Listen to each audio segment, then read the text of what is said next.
शशिकांत शिंदे हे देखील निवृत्त होत आहेत। शशिकांत शिंदे आणि माझा जन्म एकाच मातीतला आहे। आम्ही दोघेही साताऱ्याचे सुपुत्र आहोत।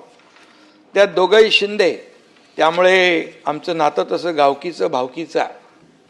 साताऱ्याची माती झुंज करायला लढायला शिकवते। कामगार चळवळ असो किंवा माथाडी कामगारांचे प्रश्न असो, शशिकांतजी आपण नेहमीच अग्रभागी राहिलेला आहात आणि सर्वसामान्यांच्या लढ्यामध्ये त्यांना न्याय देण्यासाठी पुढे राहिलात।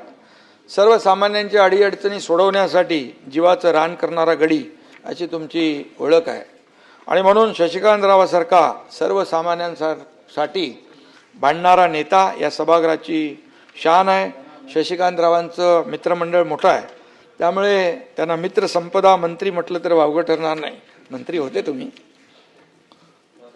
त्याचबरोबर साताऱ्यातल्या जो काही घटना झाली त्याच्याबद्दल बरेचदा चर्चाही झाली। आपण घेतलेली भूमिका देखील सभागृहाने पाहिलेली आहे आणि म्हणून काही जणांनी घटनेचं राजकारण करण्याचाही प्रयत्न केला, परंतु शशिकांतजींनी सत्याची बाजू घेतली।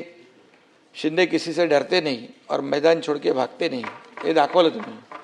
त्यामुळे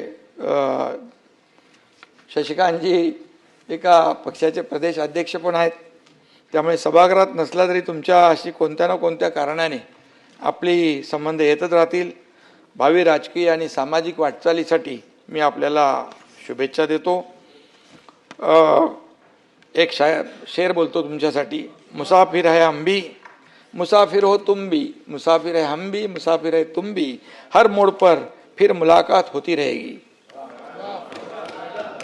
रणजीत सिंह